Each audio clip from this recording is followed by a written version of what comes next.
জয় দেখো তো আমি কোথায়। ইয়েস, আমি বাইরে যাইনি, আমি একটা সিক্রেট রুম বানাইছি। কেমন হয়েছে সিক্রেট রুমটা? সিক্রেট রুম বানাইছো তুমি? হ্যাঁ, তোমাকে এখন আমি একটা টাস্ক দিতে চাই। তুমি যদি আমার এই সিক্রেট রুম খুঁজে বের করতে পারো তাহলে কালকেই তোমাকে বিয়ে দিয়ে দিব। সত্যি? সত্যি। প্রমিস। তাড়াতাড়ি তাড়াতাড়ি আসো, তাড়াতাড়ি আসো, আমি টাইমার স্টার্ট দিচ্ছি। আমি এখন আসছি, থাকো। ওকে, তাড়াতাড়ি আসো। গাইস, দেখি জয় কতক্ষণে আসে। গাইস, আমরা সবাই মিলে এখন সিক্রেট রুমে চিপস পার্টি করতেছি। মজাই লাগতেছে, তাই না গাইস? ছোটবেলার কথা মনে পড়ে গেল এই রিং চিপস কে। গাইস, এইটা আমি কি দেখলাম? জীবন আমাদের না বলে বিয়ে করে ফেলছে ঋতু। কি? ওর বিয়ের পিক দেখছি আমি।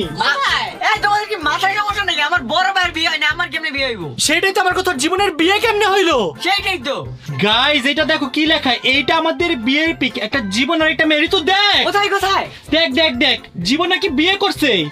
আল্লাহ, জীবন কি রে, এটা কার সাথে পিক তুলছস? আমি কি জানি, সবার সাথে তো ছবি তুলি। আল্লাহ, তুই কি আসলে বিয়ে করছস নাকি এটা মিথ্যাচার? তোমার আমাকে কি দেখে মনে হয় আমি বিয়ে করছি? এই জার্সিটা না তুমি কিনে দিছিলা? হ্যাঁ, 20,000 টাকা দিয়ে। শোনা, আমি বলি, বল বল, তাড়াতাড়ি বল। এই জার্সি পরে তো সবার সাথে ছবি তুলছি। বুঝতেছি না ঋতু, আমার তো অনেক সন্দেহ লাগতেছে। কে এই মেয়েকে? এই মেয়েকে আমি জানি না। গাইস, দেখছেন সোশ্যাল মিডিয়া কতটা পচা। এই বাচ্চা ছেলের সাথে ছবি তুলে বলে এটা আমাদের বিয়ের পিক। যে কাজটা করছে তাকে আমি বলতেছি, আপনি জাহান্নামী জাহান্নামী জাহান্নামী। শোন, আজকের পর থেকে তুই কোনো মেয়ের সাথে ছবি তুলবি না, আর আমিও কোনো মেয়ের সাথে ছবি তুলবো না। এসব পচা পচা মেয়েরা ছবি তুলে কি সব বাজে বাজে ক্যাপশন দেয়। ওকে ওকে। আর ঋতুও কোনো ছেলের সাথে ছবি আমি তুলবে না। তুলি না, কার সাথে তুলি না আমি। এখন থেকে আরো তুলবা না। হ্যাঁ। যারা পচা শুধুমাত্র তাদের বলতেছি গাইস, আপনাদের না, আপনারা ভালো লক্ষ্মী। আপনাদের সবাইকে লাভ ইউ গাইস। যারা উল্টাপাল্টা ক্যাপশন দেয় তাদেরকে বলছি। তারা অনেক খারাপ। গাইস, বুঝলাম না শিরো কোন দুনিয়ায় আছে। আমরা সবাই এখানে বসে আছি আর ও গিয়ে ওইখানে বসে আছে। ওরা গাইস খাবার দেখতেছে, খাবার মনে হয় পছন্দ হয়েছে। গাইজ, আমি চলে এসেছি না আমাদের বাসায়। এখন আমি খুঁজবো রাকি মামাকে। তো আমি ভাবতেছি যেহেতু আমি এখন কিচেন রুমে আছি, তো আমি কিচেন রুম থেকে শুরু করি ফার্স্টে মামাকে খোঁজা।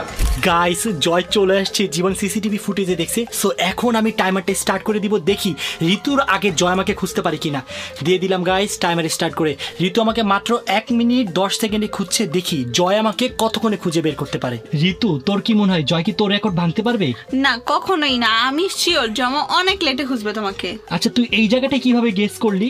কারণ এর বাদ আমাদের বাসায় কোনো সিক্রেট রুমই নাই। তাহলে তো জয় খুঁজে বের করে ফেলে মনে হচ্ছে। কি জানি। এখন আমি আসছি ডাইনিং রুমে, বাট এইখানে কি খুঁজবো মামাকে? এখানে কই লুকাবে? যে এগুলোর ভিতরে? এগুলোর ভিতরে তো নাই মামা। এখন আমি ভাবতেছি যে আমাদের দরজার বাইরে, মেইন গেটের বাইরে একটা রুম আছে ছোট একটা, ওইখানে থাকতে পারে। কারণ ওইখানে কেউ এক্সপেক্টই করবে না যে মামাই লুকাইছে। কি রে, সিক্রেট রুম তোর এতই পছন্দ হয়েছে তুই এখানে এসে সেলফি নেওয়া শুরু করছস? কি যে বলো, আস্তে আস্তে আস্তে আস্তে জয় আমাদের খুঁজে ফেলবে। আস্তে আস্তে আস্তে ফাইনালি গাইস, আমি নিচে চলে আসছি। আর দেখতে পাচ্ছ এটা হচ্ছে আমাদের নিচের ছোট রুম, বাট আমি কোনো দিক থেকে মামাকে এখানে দেখতে পাইনি। গাইস, জয় মনে চলে আসছে। এখন কেউ কিন্তু সাউন্ড করে না, সবাই চুপ থাকো। দেখি গাইস জয় কতক্ষণ লাগায় খুঁজতে। অলরেডি গাইস দেখো 4 মিনিট 32 সেকেন্ড হয়ে গেছে, কিন্তু জয় এখন আমাদের খুঁজে পাই নাই। আমি বলিনি। এই মুহূর্তে হতে পারে মামা লাস্ট টাইম যখন লুকাচুপি গেম খেলছিলাম চোর পুলিশে, তখন ঠিক মামা গাড়ির ভিতরে লুকাইছিল। না, ফাইনালি গাইস আমি নিচের বড় রুমে চলে এসেছি। আর এখানে দেখতেই পাচ্ছ কোনো জায়গা নেই সিক্রেট রুম বানানোর মতন, পুরো ফাঁকা জায়গা।